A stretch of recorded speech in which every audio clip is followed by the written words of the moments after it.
السلام علیکم ورحمت الله. قدرمن لیدونکو، تاسې به دغه مسجد ګورئ چې ماشاءالله کارونه یې تر دغه ځایه راورسېدل. که څه هم کارونه یې یو څه وخت د موږ نه وځنډېدله. علت یې دغه دی چې د دې دپاره موږ کافي پیسې نه لرو او چې دغه نور کارونه یې بشپړه کړو. او قدرمن هیوادوالو، دغه مسجد چې تاسې ګورئ دا به انشاءالله 2 منزله جوړېږي، چې یو منزل به د سړیو دپاره وي او بل منزل به زمونږ د خویندو دپاره وي او هغه به پکې لمنځونه کوي.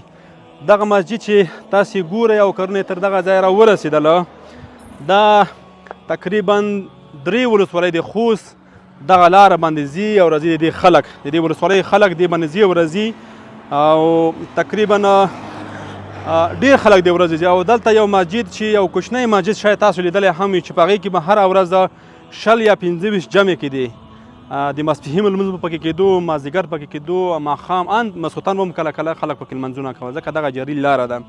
نو موږ ښه وګڼله چې دلته یو ښایسته مسجد جوړ کړو او دلته د الله کور آباد کړو، تر څو زموږ هغه هیوادوال چې دلته لمونځونه کوي او هغه خویندې چې دلته لمونځونه کوي، هغوی دپاره یې ښه یو مناسب ځای وي او په سطر کې ځای وي، ښکلی ځای وي. نو دغه کارونه چې موږ تر دغه ځایه رسولي دي، او تاسو نه بیا هم هیله کوو چې دې ښایسته مسجد کې او موږ سره برخه واخلئ. د دې مسجد هغه نقشه به ما سره څنګ کې درته ښکاري چې دغه مسجد موږ په دې ډیزاین باندې جوړوو او دغه رقم ته یې جوړوو. دا به 2 منزله وي، چې یو به د سړیو دپاره وي او یو منزل به یې د خویندو لپاره وي. دا به هم د اوداسو دپاره ښکلي مناسب تشنابونه لري، زنانهو دپاره بیل او د نرینهو دپاره بیل. د دې دپاره پارکینګ هر څه په نظر کې لیدل شوي دي، او تاسې څنګ کې به ما سره د دې ویډیو لیدلي وي، دغه ځای دی، دغه مسجد. نو انشاءالله موږ ډېر پوخ کار روان کړی.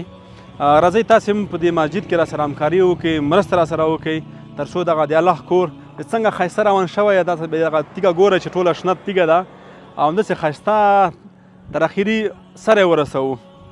نو عام لارې او سړکونه چې هر څوک پکې برخه اخلي، دا ډېر غټ اجر لري، غټ ثواب لري. ستاسو که هره برخه کې وس وي، د خپل وس مطابق موږ سره په دې مسجد کې همکاري وکړئ. که هغه شګه وي، که هغه خښتې وي، که هغه په ساریه کې وي یا اوسپنې کې وي، هره برخه کې ستاسو چې وسه کېږي موږ سره همکاري وکړئ، تر څو دغه مسجد ښایسته مسجد جوړ کړو او ویې رسوو او خلک پکې آرامه لمنځونه وکړي او موږ ته څه دعاګانې پکې وکړي. شاید داسې یو ورځ وي چې موږ او تاسې به نه وو په دې دنیا کې، خو دغه د الله کورونه به موجود وي، خلک به پکې عبادت کوي، د دې اجرونه او ثوابونه به موږ تاسې پسې رسېږي. نو دا خپرونه زه دلته پای ته رسوم، او تاسې کولی شئ دغه مسجد ټول د شاوخوا وګورئ، او زه درله خدای په اماني اخلم.